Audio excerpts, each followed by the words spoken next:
우리는 지난 시간에 사람이 자기 생각대로 살지 못한다고 배웠습니다. 지난주 본문 말씀을 통해서 왜 게으름을 끊을 수 없느냐? 자기 사랑 때문이라고 우리는 알게 되었습니다. 내가 생각하는 대로 사는 것이 아니라 내가 원하는 대로 사는 것입니다. 분명히 아담과 하와는 선악과를 따먹으면 안 된다는 사실을 알았습니다. 하나님 말씀을 불순종하면 안 된다는 사실을 분명히 알았습니다. 그러나 내가 알고 있어도 내 마음이 선악과를 따먹고 싶었기 때문에 따먹었습니다. 사람은 아는 대로 살지 못하고 사람은 원하는 대로, 자기가 사랑하는 대로, 자기가 욕망하는 대로, 자기 마음이 기쁜 대로 삽니다.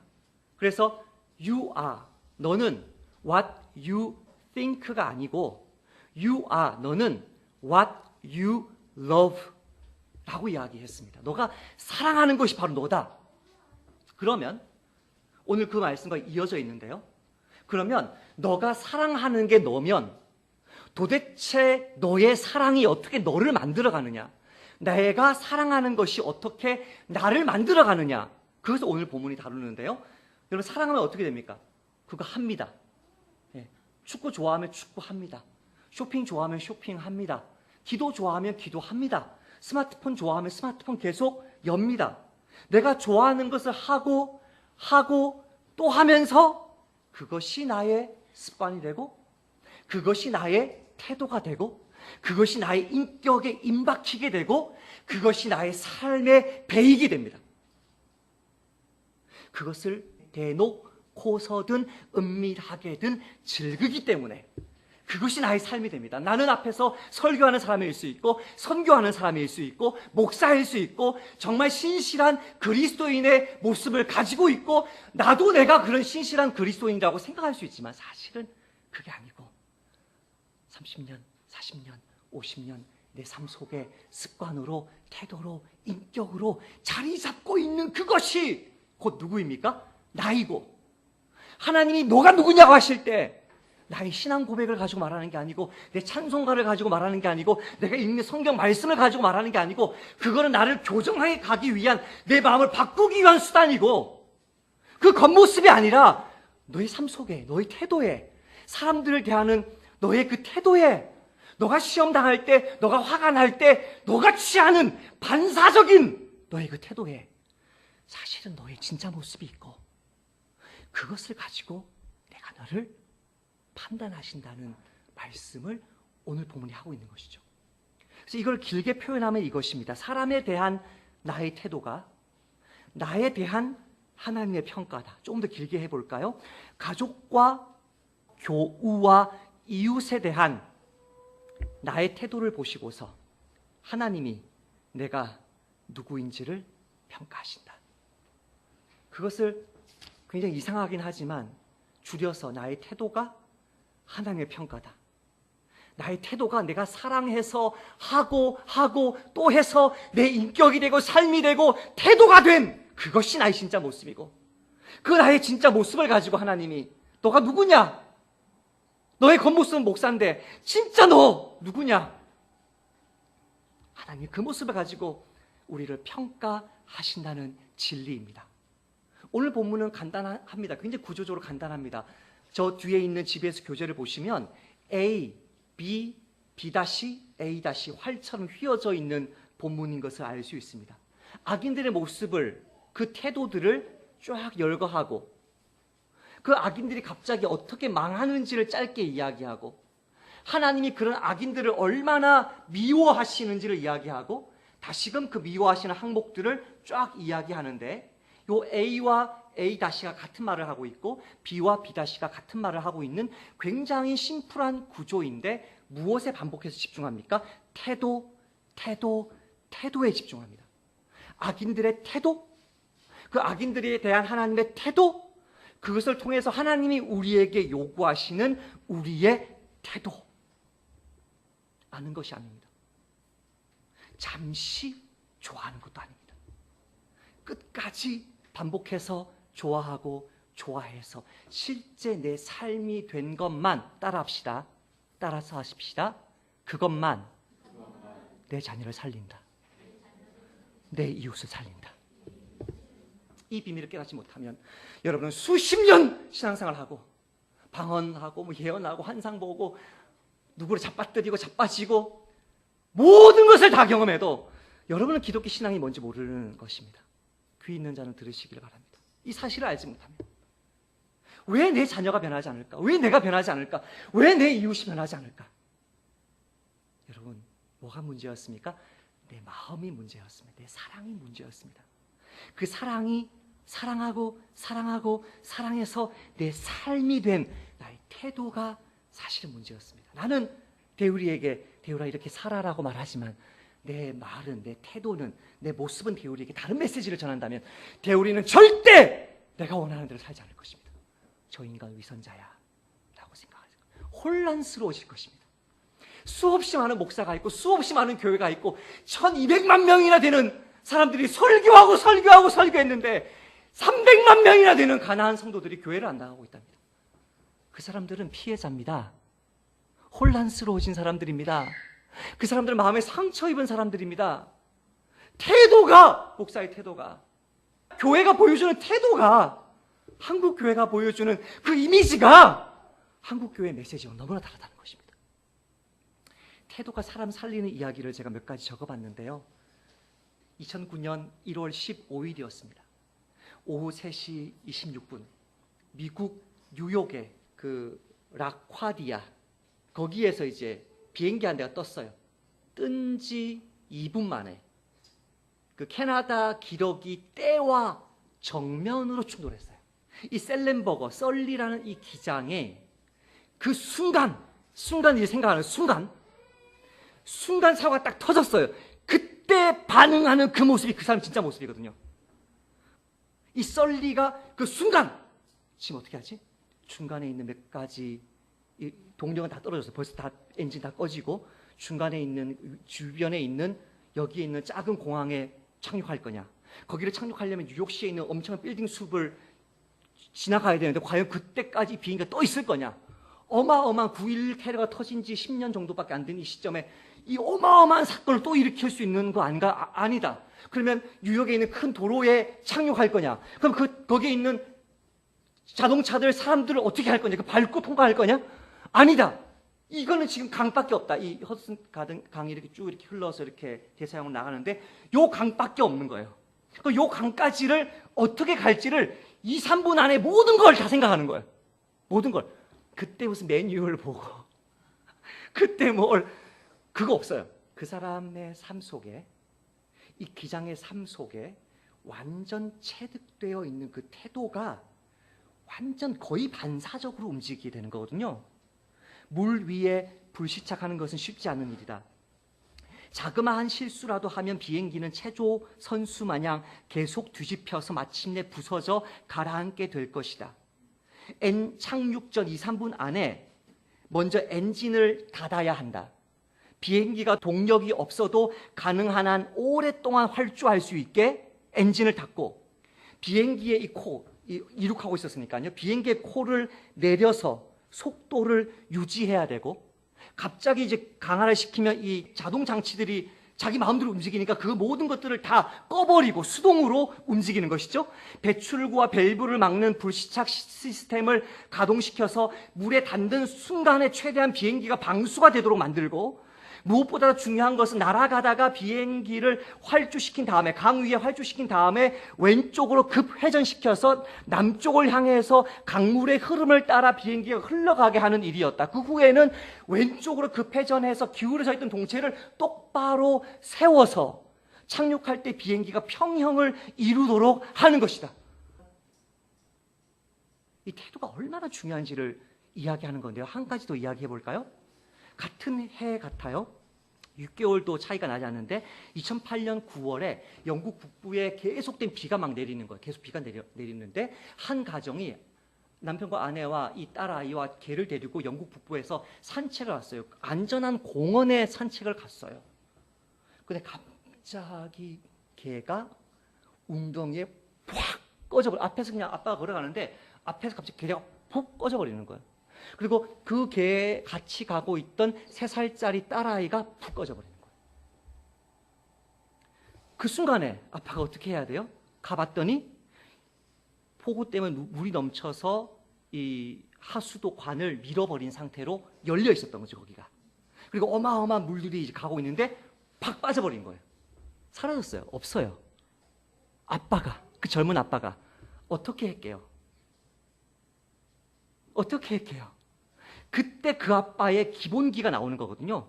순간 뭐 생각 막 돌리면서 이 근처에 옛날에 강에 내가 지나갈 때 막 강에서 이렇게 하수도가 나오는 게 생각이 났어요. 한 100m 떨어져 있는데 이게 거기로 연결되어 있지 않을까? 전속력으로 90m 조금 넘는 거리라는데 전속력으로 뛰었어요. 100m 몇 미터를 뛰는지 모르겠지만 전속력 뛰어서 가보니까 3살짜리 딸아이의 우이가 떠내려가고 있는 거예요. 아니나 다를까. 그리고 눈에 불을 켜고 찾는데 여자애가 얼굴을 머리에 쳐박고 떠내려가고 있는 거예요. 물에 뛰어들어서 걔를 건졌는데 상처만 입고 목숨은 붙어 있었어요. 그 순간 판단에서 사람을 어떻게 살려야 될지가 나오는 거거든요. 평소에 그 사람이 어떤 사람이었는지가 정말 중요한 순간에 그 사람을 살리느냐 죽이느냐 그걸 결정하는 거예요. 일반적인 세속적인 예를 들었지만요. 최근에 태국의 뭐 동굴에 갇혀가지고 열흘째 갇혀있다가 그렇게 살아났다며요. 근데 그 열흘째 갇혀있는 사람을 구해주고 제일 먼저 발견하고 거기 간 사람이 호주에 휴가로 자기 쉬고 있다가 영국 사람인데 휴가로 있다가 그거 내팽개치고 온 사람이라며요. 같이 있었던 코치가 자기 거 안 먹고 그렇게 먹였다며요. 평소에 아이들에게 소리 지르는 코치였다면 어땠을까요? 평소에 철저하게 이기적으로 살아가는 사람이었으면 어땠을까요? 전혀. 사람들은 이것도 기적이고 딸을 살린 것도 기적이고 태국 동굴도 기적이라고 말하지만 하나님은 이것도 성품이고 이것도 태도고 이것도 삶이다라고 이야기해요. 우연이라고 말하지 않아요. 하나님이 역사하시지만 그 사람이 정말 평소에 깨어있는 철저하게 몸에 익어있는 예수님 믿는 자의 그 태도, 기장다운 태도, 아빠다운 태도, 코치다운 태도, 그 태도가 정말 위급한 순간에 사람을 살리거나 죽이는 것이죠. 정말 큰 시험을 닥쳤을 때 순간적으로 그 사람에게 어떻게 반응하느냐, 나의 태도를 결정하는 거죠. 본문은 첫 번째로 악인들의 태도를 주목합니다. 이 불량하고 악한 자의 태도들을 하나하나 우리에게 직면시킵니다. 혹시라도 기만적인 우리가 우리 모습에도 그런 모습이 있는데 혹시 모를까봐, 오리발 내밀까봐, 혹시라도 이 세상을 너무 나이브하게, 너무나 피상적으로, 너무나 순진하게 이 세상 살이를 생각할까봐 악인의 악이 얼마나 깊은지를 우리에게 직면시키려고 하나하나 이렇게 말을 하는데요. 제 첫 번째 이 악인의 태도, 첫 번째 태도가 무엇입니까? 구부러진 말입니다. 구부러진 말. 이 사람은 끊임없이 거짓된 말을 합니다. 학교에서 왕따시키는 아이들의 모습이에요. 자기의 이웃을 쳐서 거짓 증거하는 사람은 방망이요, 칼이요, 뾰족한 화살이니라. 잠언 25장 18절 말씀. 자기 이웃을 대적해서 거짓 증거하는 사람은, 이 사람을 어른으로만 생각하지 말고요, 우리 초등학교, 중학교, 고등학교에 있는 그런 아이들 생각해 보세요. 정말 자기 친구를 쳐서 거짓말하고 뒤에서 쑥덕쑥덕 거리면서 모함하는 사람은 그 아이에게, 피해자에게 방망이요, 칼이요, 뾰족한 화살이니라.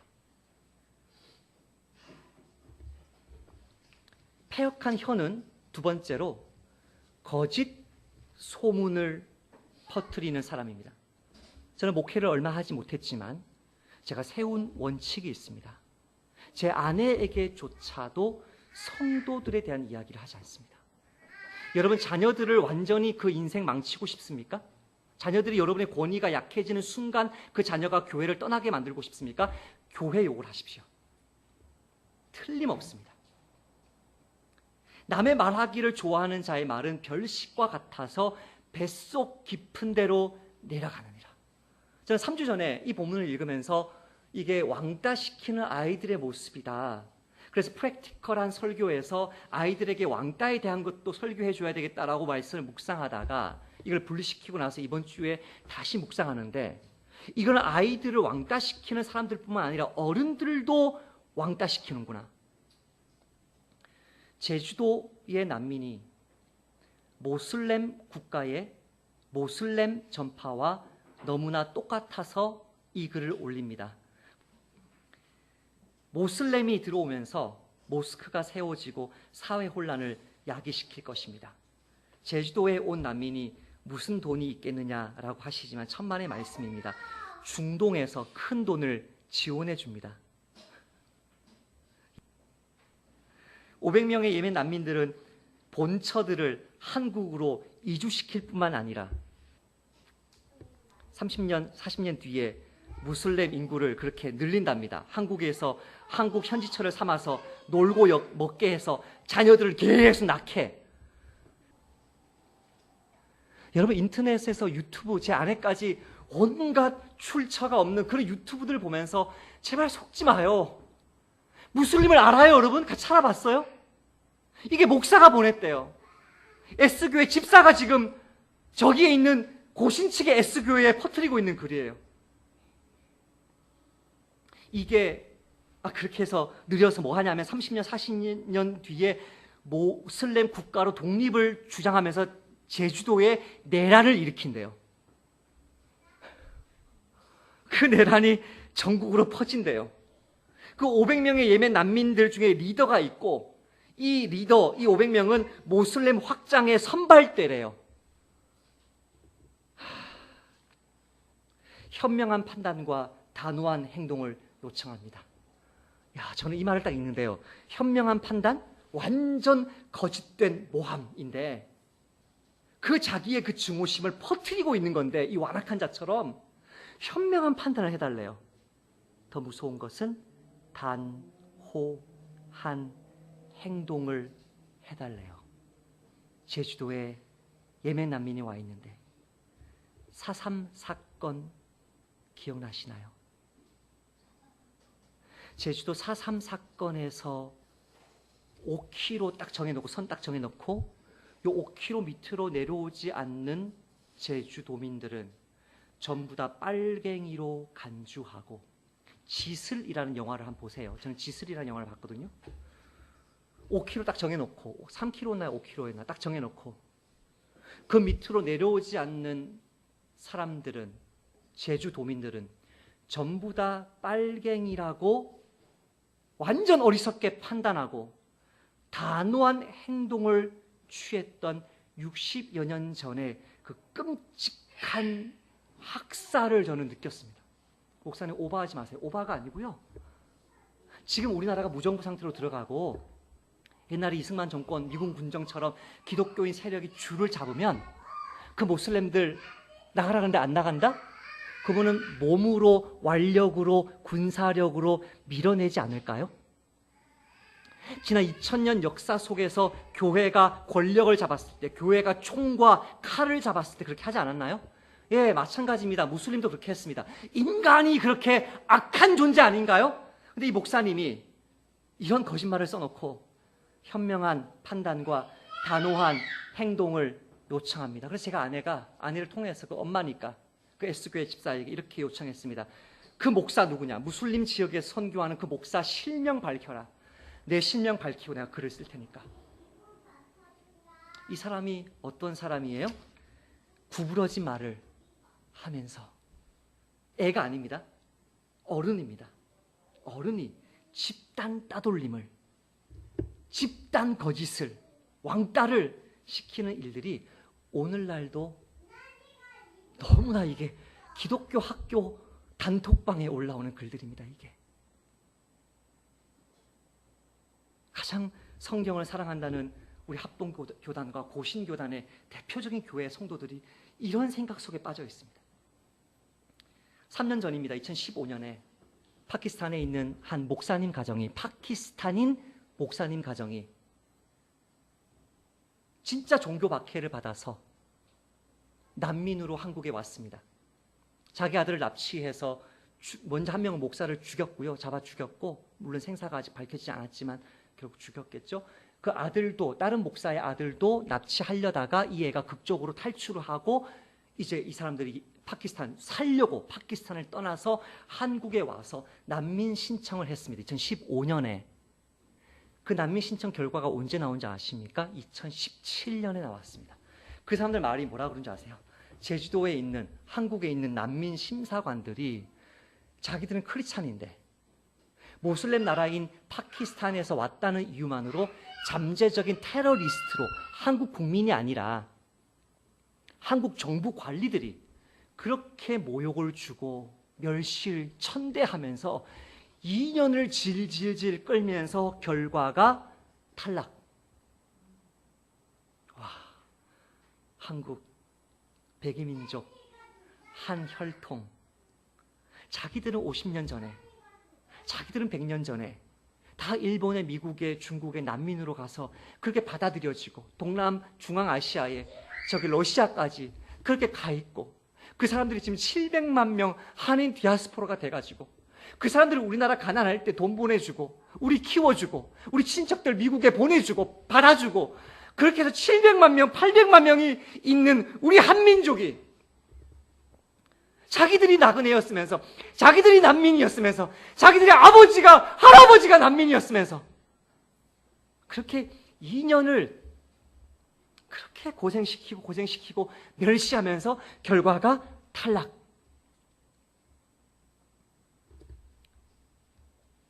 그 로빈 바칸 목사와 그 아들, 딸, 셋째 딸까지 인터뷰한 기사를, 제가 1년 전에 나온 기사, 2017년 탈락한 직후에 나온 기사, 이 사람이 동일한 무슬림을 향해서 어떻게 말하는지 한번 들어보실래요?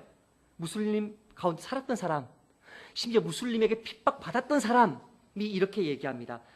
한국인들은 무슬림을 직접 만난 적도 없으면서 왜 그렇게 적대감과 두려움이 큰지 모르겠어요. 저는 기독교인이지만 모든 무슬림을 미워하지 않아요. 무슬림 중에도 좋은 사람이 있고 나쁜 사람도 있어요. 저를 납치하려고 했던 이들도 무슬림이었지만 저를 그 속에서 구해준 사람도 무슬림이었어요. 파키스탄에 있는 제 친구들도 무슬림이고요. 모든 사람은 왜 난민이 오는데요? 여기 답이 있습니다.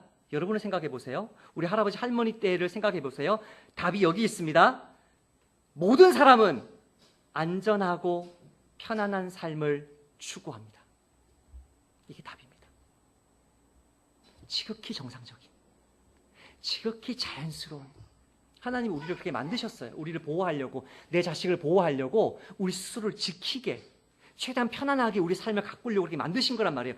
모든 사람은 안전하고 편안한 삶을 추구합니다.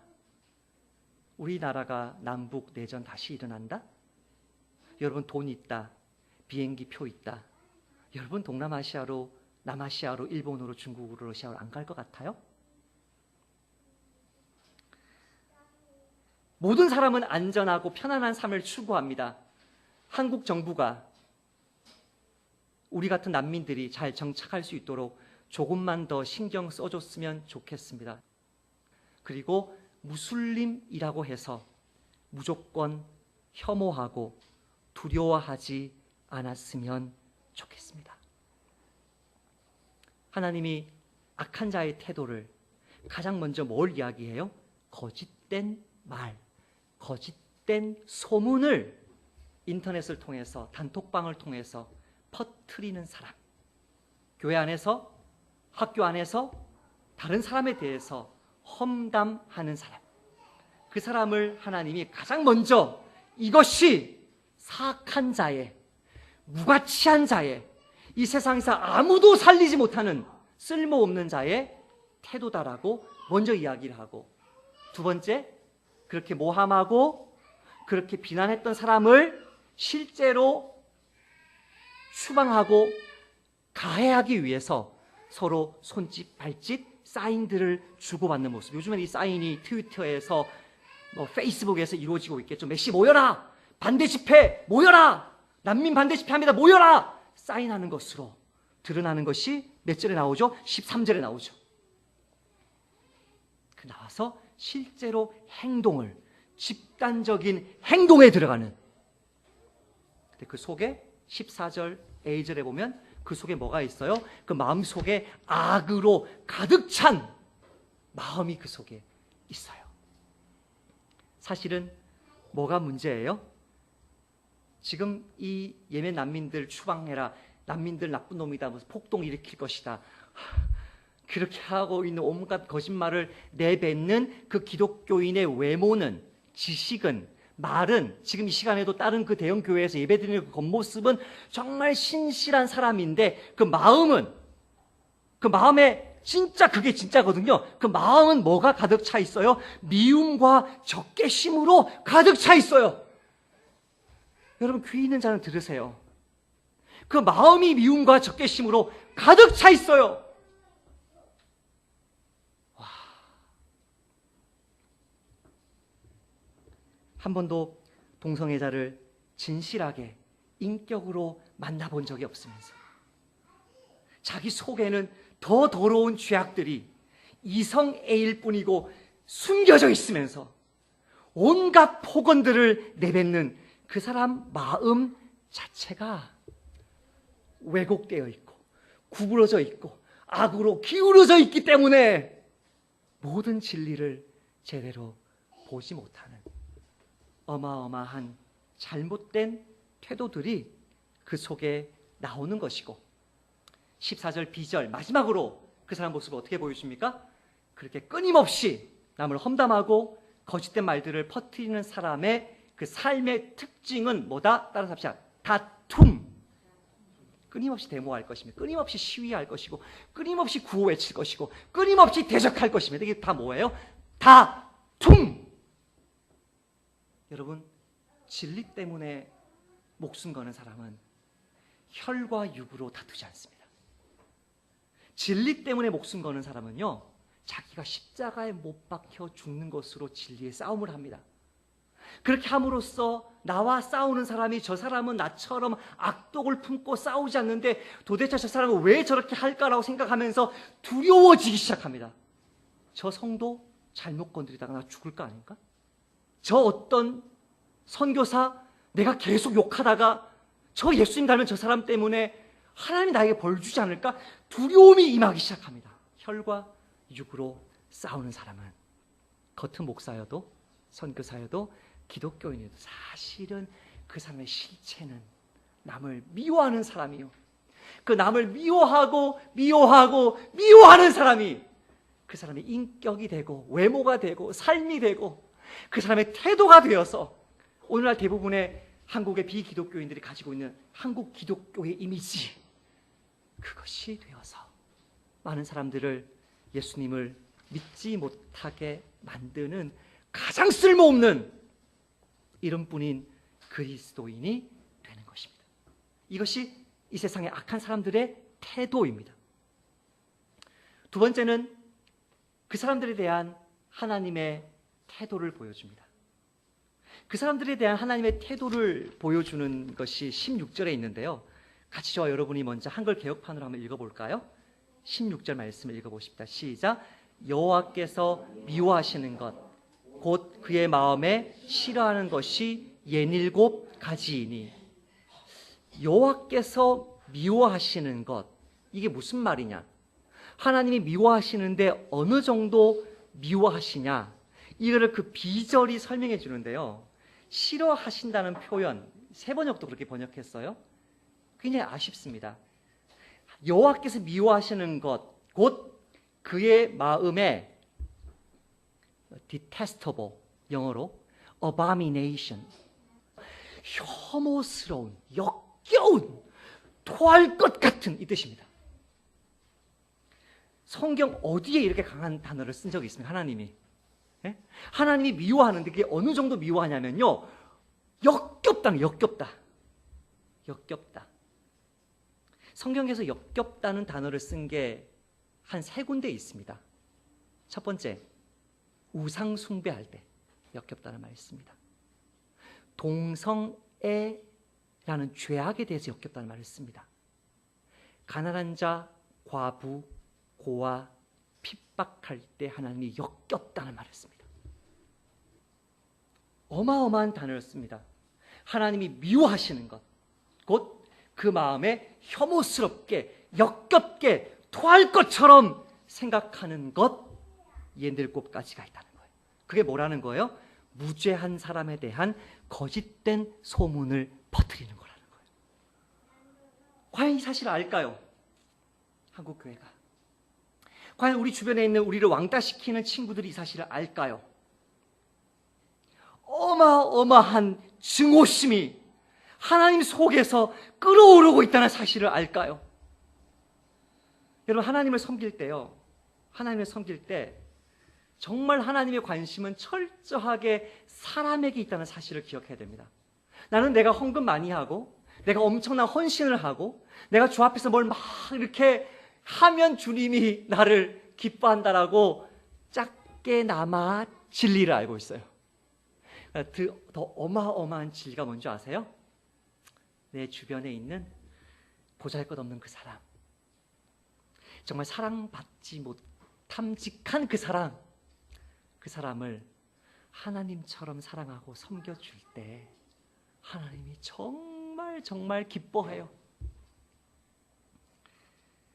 거류민이, 난민이, 나그네가 너희의 땅에 거류하여 함께 있거든 너희는 그를 학대하지 말고 너희와 함께 있는 거류민을 너희 중에서 나은 자같이, 본토인같이 여기며 자기같이 사랑하라. 너도 너 몸 편하고 싶잖아. 저도 거제도에서 서울로 이사 온 놈이거든요. 편하게 살려고. 너도 너 사랑하잖아. 너희 중에서 나은 자같이 여기며 자기같이 사랑하라. 너희도 애굽 땅에서 거류민이 되었느니라. 이걸로만 끝이 아니고요, 뒤에 핵심적인 말을 해요. 나는 너희의 하나님 여호와니라. 너 나를 하나님으로 섬기고 있니? 내가 누군지 아니? 너 주변에 나와 있는 그 난민들 있잖아, 볼품없는 그 사람 있잖아, 거린들 있잖아, 헌금 하나 낼 것 없이 교회에 돈 받으러 오는 사람들 있잖아, 그 사람을 너희 교회 성도들처럼, 네 자식처럼, 너처럼 여기는 것을 명령하고 기뻐하는 하나님이야. 그런 하나님이기 때문에 어떤 일이 일어나요? 그 사람들을 멸시하면 육체적으로든 마음으로든 무죄한 사람의 피를 흘리면 그 인생이 망하고, 그 집안이 망하고, 그 교회가 망하고, 그 나라가 망합니다. 열왕기상에 보면 유다가 다윗의 등불처럼 지켜주었던 그 유다 나라가 왜 망할 수밖에 없었는지 하나님이 이렇게 말씀하십니다. 유다를 쳐 멸하려 하시니 이는 므낫세에 지은 모든 죄 때문이며 또 그가 무죄한 자의 피를 흘려서 그의 피가 예루살렘에 가득하게 하였습니다. 여호와께서 사하시기를 즐겨하지 아니하시니라. 이거는 용서가 쉽게 안 돼요. 하나님께 절대 안 된다고 말하지 않았어요. 마지막까지 가면 절대 안 되는데요, 쉽게 용서하잖아요. 하나님이 70년을 식민지로 살게 했어요. 우리나라는 36년인가요? 조선시대 때 그 가난한 자를 멸시한 그 죄악에 피가 가득했을 때 우리가 가장 싫어하는 나라를 통해서 완전 진이겨요. 우리나라를 완전히 낮춰요. 정권이 완전히 몰락해버려요. 600년 왕조가. 나라가 망합니다. 교회가 망합니다. 그 가정이, 개인이 망합니다. 어떻게 하면? 무죄한 자의 피를 흘리면. 이 죄를 보지 않고 열심히 헌금하고 열심히 헌신하고 열심히 태극기 집회 나가가지고 열심히 부르짖고 방언하고 통변하면 하나님이 복 주신다고요? 어디에 그런 하나님이 있습니까? 어디에 그런 기독교가 있습니까? 근데 더 놀라운 사실이 있습니다. 15절을 한번 보실래요? 15절 말씀, 14절 말씀 읽어보십시오. 14절 말씀 시작. 그의 마음에 패역을 품으며 항상 악을 꾀하여 다툼을 일으키는 자라. 우리나라 개혁성경이 순서를 많이 바꿔놨습니다. 14절을 다시 제가 한번 순서를 바로 맞춰서 읽어볼게요. 패역을 품으며 그의 마음에 악을 꾀하며 항상 다툼을 일으키는 자라. 질문합니다. 어떻게 그 사람들은 항상 다투는데 망하지 않는 거죠? 어떻게 이렇게 항상 남을 미워하고 항상 사람들을 왕따시키고 항상 그런 인터넷에 댓글 달면서 어리석은 말들, 증오심을 부추기는 말들을 퍼뜨리는 그 인간들은 어떻게 잡히지도 않고 그렇게 잘 되는 거죠? 예? 오늘 본문에 보세요. 이 사람들의 말, 손, 발 얼마나 재빠른지 보세요. 저처럼 이렇게 컴맹인 사람은 따라가지 못할 정도로 엄청나게 빨라요. 잡히지가 않아요. 항상 다툼을 일으키는데 어떻게 그렇게 항상 생존할 수 있죠? 장수할 수 있죠? 답이 뭡니까? 따라서 합시다. 항상 하나님이 참아오셨기 때문이다. 그 사실을 알 때 15절이 이해가 됩니다. 15절. 그러므로 그의 재앙, 하나님 내리시는 최종적인 참사를 말하는데, 그러므로 그의 재앙이, 하나님이 이때까지 참아주셨기 때문에, 항상 참아주셨기 때문에, 그러므로 그의 재앙이 갑자기 내리는 거예요. 왜요? 항상 참아주니까 심판이 없는 거구나. 하나님이 상관 안 하는 거구나. 나의 이 병든 신앙이 이게 진짜구나라고 완전한 착각 속에 빠져 있다가 더 이상 하나님이 안 되겠다. 피를 너무 많이 흘렸다. 그 기준은 제가 잘 모르겠어요. 몇 명의 피인지. 피를 너무 많이 흘렸다.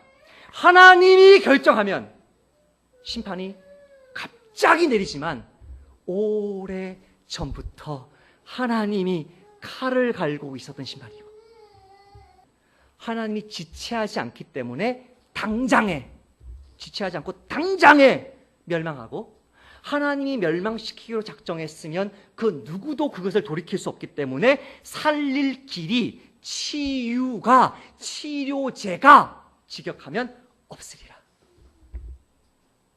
사랑하는 나그네 교회 성도 여러분, 하나님이 우리에게 원하시는 첫 번째 태도가 여기서 도출됩니다. 우리는 주변에서 그렇게 악한 이야기들을 SNS에서 퍼뜨리는 사람들, 정말 병든 신앙을 가지고서 동성애를 미워해야 되는데 동성애자를 미워하는, 지금 이거 하고 있죠? 큐 축제? 그렇게 하는 사람들, 그런 사람들을 보면서 하나님, 이들을 좀 확 쓸어버려 달라고 이야기하면, 기도하면 여러분은 하나님의 성품을 완전 착각한 것입니다. 너 나 사랑해? 정말 너 주인이 누구냐? 이영부 선수가 세 번째 대답했을 때 이렇게 이 책에서 기록합니다. 하나님, 지금부터 나의 주인은 하나님이십니다. 그 고백을 하자마자 아주 큰 평안이 찾아오기 시작했다. 그제야 나는 알 수 없는 불안의 까닭이 주님이 계셔야 할 자리에 내가 있었기 때문이었음을 알게 되었다. 지난주에 말씀드린 거고요. 그 다음에 이렇게 이야기합니다. 하나님은 하나님을 섬긴다고 하면서도 나 자신이라는 우상을 섬기고 있는 나의 왜곡된 믿음을 새롭게 해주셨다. 무엇이 왜곡된 믿음이죠? 마음 따로, 생각 따로 가는 믿음이죠. 내 마음은 우상에게, 나 자신에게 가 있는데 내 생각은 내가 하나님을 섬기고 있다고 생각하는 왜곡된 믿음, 병든 신앙을 보여주셨다는 거야, 이게. 여기서 나옵니다. 뿐만 아니라 다시 한번 하나님은 언제나 우리를 살피시고 우리를 사랑하시며 우리에게 진정으로 필요한 것이 무엇인지 아시고 끊임없이 채우시는 분이라는 사실을 깨닫게 하셨다. 하나님이 악인들을 갑작스럽게 심판하는 이유는 그 악인들을 오래오래 참아주고 계셨기 때문이라는 사실을 아는 사람은 그 악인처럼 지금 내 주변에서 내 자녀를 괴롭히고 우리 난민들을 괴롭히고 가난한 자, 고아들, 나그네들을 멸시하는 그 사람들과 동일하게 몇 년 전만 해도 아니면 혹시라도 여전히 그처럼 이기적이고 속물이고 거짓과 미움과 다툼, 싸움 투성이인 내가 저는 어떻게 여러분 앞에 뻔뻔스럽게 이렇게 설교단에 여전히 서 있는 거죠? 하나님이 나를 살려주시고 하나님이 나를, 너무 부족한 나를 여전히 써주고 있는 그 하나님의 은혜가 동일하게 더러운 말, 거짓된 말을 퍼뜨리고 있는 내 주변에 연약하고 완악한 그 형제, 그 이웃, 그 친구, 그 육에 속한 그리스도인들을 동일하게 기다려주시고 용서해주시고 눈이 열릴 때까지, 이영표 선수처럼 우리처럼 눈이 열릴 때까지 한 번 더, 두 번 더, 세 번 더, 네 번 더, 70번을 7번씩이라도 우리를 용서하고 있기 때문이 아닙니까? 그 주님의 사랑을 아는 사람은요, 갑자기 무슨 생각이 들냐면 무서워집니다. 내 주변에 하나님이 참아주시고 또 참아주시는 그 사람을 정말 하나님이 더 이상 참아주지 않으시는 날이 오면 어떻게 될까? 더 이상 기다려주지 않는 날이 오면 어떻게 될까? 그 사람이 행하고 있는 이 파괴적인 이 모습들이 15절, 이 19절 마지막으로 두 가지를 마지막에 딱 둔 것은 이게 가장 큰 죄라는 거거든요. 다툼을 일으키는 거. 그래서 가정을 무너뜨리고 공동체를 무너뜨리고 나라를 무너뜨리는 것이 가장 큰 문제라는 거거든요. 그렇게 끊임없이 다투고 파괴하고 가정을, 집안을, 공동체를 무너뜨리는 그 사람을 하나님이 더 이상 참아주지 않기로 결정했을 때 과연 어떤 일이 일어날까요? 여러분, 그 사실을 정말 진지하게 묵상해 보는 사람은 그 사람을 향한 미움이 그 사람을 향한 긍휼로 변하기 시작하고요. 그 사람에게 되갚아주고 싶은 마음이 그 사람을 아직도 내 곁에 두셨을 때 그 사람을 위해서 기도하고 싶은 마음이 생기기 시작합니다. 그때 그 사람을 향한 중보기도가 나옵니다. 그 주님의 마음을 깨닫게 되면요, 그 사람을 위해서 같이 증오하는 게 아니고요, 태극기 부대에 극우 그리스도인들에게 동일하게 증오하는 게 아니고요, 동일하게 증오하면 여러분이 동일한 사람 되거든요. 동일하게 증오하는 게 아니라 축복해주고 기도해주고 긍휼히 여겨주고 나를 힘들게 하고 내 말을 못 알아들을지라도 끝까지 기다려주는 거예요. 이 말씀이 오늘 본문에는 암시되어 있지만 잠언 29장 1절에는 명확하게 드러나 있습니다. 잠언 29장 1절을 제가 읽어드릴 테니까 여러분은 이 잠언 29장 1절을 들으실 때 오늘 본문 15절 말씀을 눈으로 보면서 이 오늘 본문 15절 말씀과 제가 읽어드리는 잠언 29장 1절 말씀이 얼마나 똑같은지를 생각해 보세요. 제가 잠언 29장 1절 말씀을 읽습니다. 여러분은 눈으로 15절을 주목해 보십시오. 자주 책망을 받으면서도 목이 곧은 사람은 갑자기 패망을 당하고 피하지 못하리라. 동일한 단어를 썼습니다. 하반절이 완전 동일하다는 말은 그 상반절이 같은 의미라는 뜻입니다. 하나님이 그 사람을 항상 참아주고 계신데, 하나님이 항상 그 사람을 기다려주고 계신데, 지혜가 있다고 생각하는 저와 여러분은 뭘 해야 돼요? 그 사람에 대해서 책망을 어떻게 해야 돼요? 자주, 항상, 끊임없이 해야 돼요. 목사님, 책망 자주 하고 잔소리 자주 하라고요? 아니요. 이 책망은 사랑으로 하는 책망입니다. 잠언 10장 12절에 이렇게 말씀합니다.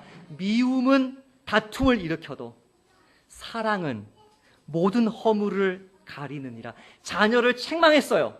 더 정확하게 말하면 자녀를 책망한다고 생각했어요. 근데 사실은 자녀와 다투었어요.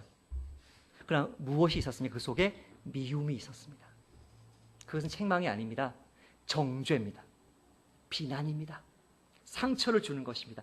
미움은 다툼을 일으켜도 사랑은 모든 허물을 가린다고 했기 때문에 여기서 말하는 책망은 오래 기다려 주시는 그 하나님의 사랑으로 책망하는 것입니다. 여러분, 이게 너무나 어렵습니다. 너무나 어렵습니다. 제가 이번 주에 이 책을 제가 읽었는데요. 한 20년 만에 다시 읽었는데요. 이런 말이 나와요. 책망하는 것, 그 사람의 모습을 있는 그대로 보여주는 것, 직면하는 것, 평가하는 것, 이렇게 말을 해요. 훈련가는 아빠가 될 수도 있을 것이고, 목사가 될 수도 있을 것이고, 엄마가 될 수도 있을 것이고, 동료 그리스도인이 될 수도 있을 것이고, 목사나 교사일 수도 있는데, 훈련가는 신뢰할 만하고 신중한 방법으로 이 자질, 평가하는 자질, 책망하는 자질, 사랑으로 지적해주는 이 자질을 사용해야 하는데, 이 자질이 그가 돌보는 사람들을 죽일 수도 있고 해방시킬 수도 있고 원수로 만들 수도 있고 충성스러운 친구로 만들 수도 있다. 여러분, 쉽습니까? 어렵습니까? 어렵습니다. 그래서 사랑하지 않는 사람은 책망하지 않습니다. 사랑하지 않는 사람은 무관심하고 알면서도 개입하지 않습니다. 그러나 사랑하는 사람은 개입하는데 사랑으로 개입합니다. 그러면 뭘 할 준비를 해야 되냐면 상처받고 외면받고 거절당할 준비를 해야 됩니다. 책망하는 것은 쉽지 않습니다. 내가 짓밟힐 수 있습니다. 내가 거절당할 수 있습니다. 내가 버림받을 수 있습니다. 그러나 하나님이 지금 나에게 뭘 원하십니까? 내가 그 사람 참아주고 있는데, 내가 그 사람 항상 기다려주고 있는데, 내가 너의 그 사랑의 책망을 통해서 하기를 원한다. 내가 너를 그렇게 살렸고, 내가 너를 그렇게 고쳤고, 너를 그렇게 자기만 사랑하던 사람에서 나를 정말 사랑해서 그런 너의 태도와 생각이, 말이, 눈빛이 너의 태도가, 너의 인격이 되도록 너를 빚어가고 있는 그것처럼 저 친구도 내가 그렇게 빚어가고 싶은데 창산아, 너가 나의 역할을 해주면 안 되겠니라고 말씀하시는 그 말씀을 순종하며 들을 때 어떤 일이 일어나냐면 시편 133편이 일어나는데요. 보라, 형제가 연합하여 동거함이 어찌 그리 아름다운고, 거기서 여호와께서 복을 명하셨나니 곧 영생이로다. 형제가 연합하여 동거하면서 그 사람이 나를 버릴지라도 그 사람을 끝까지 버리지 않고 하나님이 기회 주실 때까지, 나에게 기회 주실 때까지, 또 최종적으로 어떤 사람을 만나든 그 사람에게 마지막 더 이상 참지 않고 개입하실 그때까지 그 사람과 동거하면서 사랑으로 책망하는 거기에 저와 여러분을 향한 주님의 구원이 숨어 있고, 저와 여러분을 향한 성화, 예수님 닮아가는 그 성화, 태도, 인격의 구원이 숨어 있고, 우리 주님 다시 오셨을 때 잘했다, 착하고 충성된 종아, 영원히 아버지 집에 살게 하시는 영화의 구원이 숨어 있다는 이 비밀을 깨달으셔서, 주님, 더 이상 내 마음을 가지고 내가 상처 입은 대로 남을 대하고 똑같이 되갚아주고 상처 입을까 봐 두려워서 뒤로 숨지 않겠습니다.